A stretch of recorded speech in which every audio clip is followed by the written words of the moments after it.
యెహోవా ఈరే. ఆదికాండము 22వ అధ్యాయము 14వ వచనము.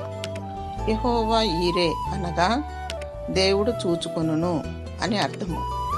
అబ్రహాము శారాకు దేవుని వాగ్దానం ద్వారా వృద్ధాప్యంలో కుమారుని పొందుకున్నారు. అతని పేరు ఇస్సాకు. అబ్రహాము యొక్క విశ్వాసాన్ని పరీక్షించుటకు దేవుడు నీ ఏకైక కుమారుని బలిగా ఇమ్మని అబ్రహాముని కోరాడు. అబ్రహాము దేవుని ఆజ్ఞకు లోబడి ఇస్సాకును బలిగా ఇచ్చుటకు పూనుకొనెను.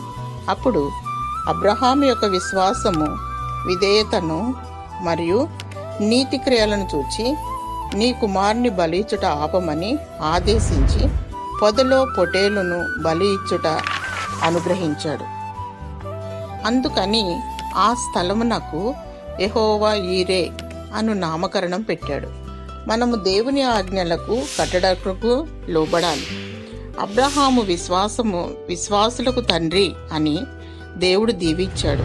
విధేయత చూపించాలి, దేవుని ఆజ్ఞలను పాటించాలి, అనేకులకు ఆశీర్వాదకరంగా మారాలి, త్యాగం చేయాలి, దేవునికి మహిమపరచాలి, నిందారహితముగాను నిర్దోషముగాను నిష్కళంకముగా ఉండాలి. నీ ప్రతి సమస్యలను దేవుడే చూచుకొనును. దేవుడు నిన్ను దీవెనకరంగా ఉంచి వర్ధిల్ల చేయునుగాక. ఆమేన్.